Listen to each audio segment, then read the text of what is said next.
Hi friends, welcome to SKYS. ఈరోజు వీడియోలో sweet షాప్లో కొన్నట్లే ఇంట్లోనే పర్ఫెక్ట్గా మలై లడ్డు ఎలా చేసుకోవాలో చూపించబోతున్నానండి. చాలా ఈజీగా చేసుకోవచ్చు. ఇంకా ఆలస్యం చేయకుండా ప్రాసెస్లోకి వెళ్ళిపోదాం. ముందుగా స్టవ్ మీద గిన్నెను పెట్టుకుని 2 టేబుల్ స్పూన్స్ నెయ్యి వేసుకోవాలి. నెయ్యి వేడెక్కిన తర్వాత చిన్న ముక్కలుగా కట్ చేసిన జీడిపప్పు పలుకులు వేసుకుని వేయించుకోవాలి. స్టవ్ని లో ఫ్లేమ్లో పెట్టుకుని కలుపుకుంటూ దోరగా వేయించుకుని జీడిపప్పు పలుకులు వేగిపోయిన తర్వాత వాటిని ఒక ప్లేట్లోనికి తీసుకుని పక్కన పెట్టుకోవాలి. మరలా అదే గిన్నెలోనికి 1/4 కప్పు వరకు నెయ్యి వేసుకోవాలి. మొత్తం మీద ఈ స్వీట్ చేసుకోవడం కోసం 1 కప్పు నెయ్యిని యూజ్ చేసుకుంటాము. అదే కప్పులోంచి 2 స్పూన్ల నెయ్యితో జీడిపప్పు వేయించుకుని అదే కప్పులోంచి 1/4 కప్పు వరకు నెయ్యి వేసుకుని మైదా పిండి వేయించుకోవాలి. నెయ్యి వేడెక్కిన తర్వాత 1/2 కప్పు వరకు మైదా వేసుకుని ఉండలేమీ లేకుండా కలుపుకుంటూ నెయ్యి మైదా అంతా వాటర్ కన్సిస్టెన్సీ వచ్చేంత వరకు వేయించుకోవాలి. ఇక్కడ చూపిస్తున్నట్లుగా వాటర్ కన్సిస్టెన్సీ వచ్చిన తర్వాత స్టవ్ ఆఫ్ చేసి ఆ గిన్నెను పక్కకు దింపుకొని పూర్తిగా చల్లారనివ్వాలి.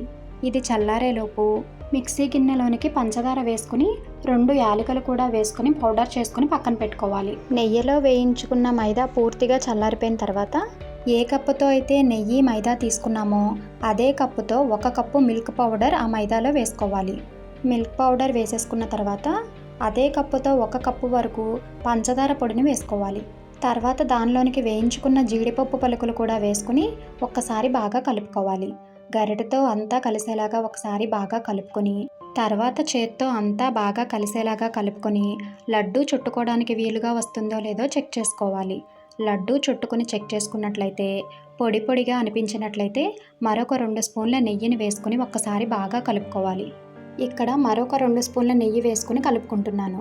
అలా నెయ్యి వేసుకుంటూ కలుపుకుని లడ్డూలు మాయిశ్చర్గా వచ్చేలాగా కలుపుకొని లడ్డూలు చేసుకుంటే చాలా టేస్టీగా ఉంటాయి. నోట్లో వేసుకుంటే వెన్నలా కరిగిపోతాయి. నేను తీసుకున్న 1 కప్పు నెయ్యిలోంచి 2 స్పూన్ల నెయ్యి మాత్రమే మిగిలింది. నెయ్యి వేసుకున్న తర్వాత మొత్తం బాగా కలుపుకొని ఎవరికి నచ్చిన సైజులో వాళ్ళు లడ్డూలు చుట్టుకుంటే చాలా టేస్టీగా ఉండే మలై లడ్డు రెడీ అయిపోయినట్లే. ఇక్కడ చూపించిన కొలతలు ఎగ్జాక్ట్గా ఫాలో అయితే పర్ఫెక్ట్ మలై లడ్డూని ఎంజాయ్ చేస్తారు. మీరు కూడా ఇలా ఒకసారి ట్రై చేసి టేస్ట్ చేసి మీకు ఎలా వచ్చిందో కమెంట్ చేయడం మాత్రం మర్చిపోవద్దు. వీడియో నచ్చితే చిన్న లైక్ చేసి మీ ఫ్యామిలీ అండ్ ఫ్రెండ్స్కి షేర్ చేయండి. అలాగే కొత్తగా ఎవరైనా మన ఛానల్ని చూస్తుంటే సబ్స్క్రైబ్ చేసుకోండి. Thank you.